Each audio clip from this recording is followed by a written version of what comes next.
ಉತ್ತರದ ಅಭಿವೃದ್ಧಿಗಾಗಿ ನಡೀತಾ ಇದ್ದಂತಹ ಪ್ರತಿಭಟನೆ ಅಂತ್ಯವಾಗಿದೆ.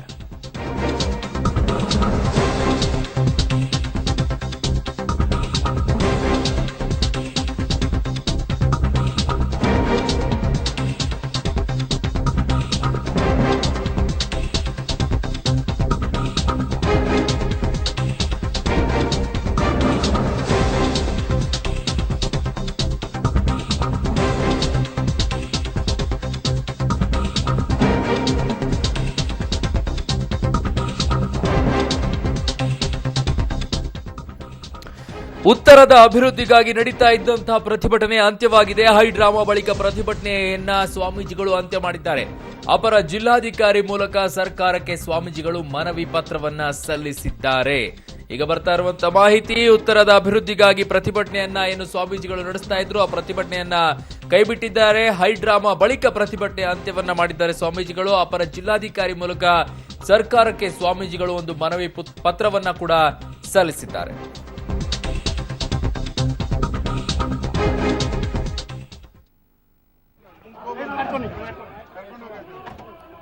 ಓಕೆ, ಬೆಳಗಾವಿಯ ಸುವರ್ಣಸೌಧದ ಎದುರು ಪ್ರತ್ಯೇಕ ಉತ್ತರ ಕರ್ನಾಟಕ ಅಭಿವೃದ್ಧಿಗಾಗಿಗೋಸ್ಕರ ನಡೀತಾ ಇದ್ದಂತ ಪ್ರತಿಭಟನೆ ಅಂತ್ಯಗೊಂಡಿದೆ. ಹೈಡ್ರಾಮಾ ಬಳಿಕ ಪ್ರತಿಭಟನೆಯನ್ನ ಸ್ವಾಮೀಜಿಗಳು ಅಂತ್ಯಗೊಳಿಸಿದ್ದಾರೆ. ಇನ್ನೊಂದು ಕಡೆ ಧ್ವಜಾರೋಹಣ ಕೂಡ ವಿಫಲವಾಗಿದೆ.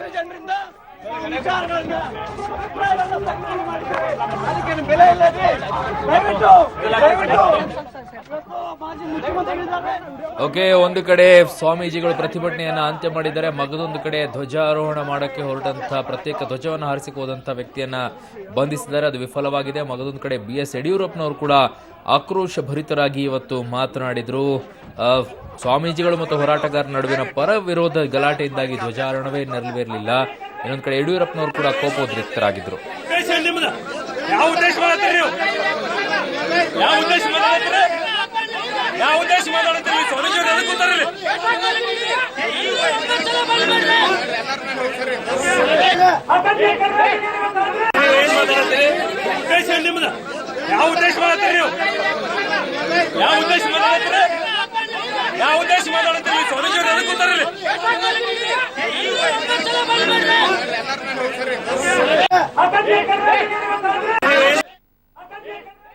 ಎಲ್ಲರೂ ಮನವೊಲಿಸುವ ಪ್ರಯತ್ನ ಮಾಡ್ತಾರೆ ಸರ್. ಮನವೊಲಿಸುವ ನಾನು ವಿರೋಧ ಪಕ್ಷದ ನಾಯಕನಾಗಿ ನನ್ನ ಕರ್ತವ್ಯವನ್ನು ಮಾಡಿದ್ದೇನೆ.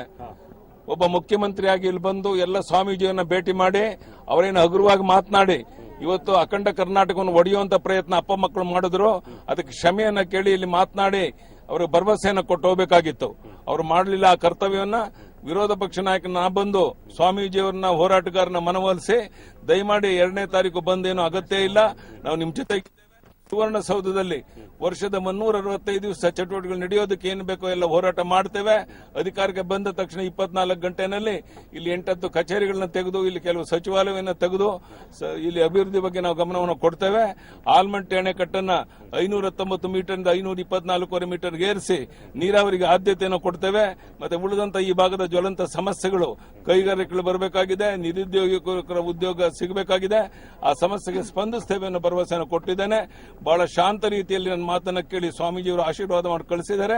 ಅವರ ಆಶೀರ್ವಾದ ಬಲದಿಂದ ಉತ್ತರ ಕರ್ನಾಟಕದ ಸಮಗ್ರ ಅಭಿವೃದ್ಧಿಗೆ ಹೋರಾಟ ಮಾಡ್ತೇವೆ ಅನ್ನೋ ಭರವಸೆಯನ್ನ ಮತ್ತೊಮ್ಮೆ ನಾನು ಮುಖ್ಯಮಂತ್ರಿಗಳು ಇನ್ನಾದರೂ ಗೌರವಯುತವಾಗಿ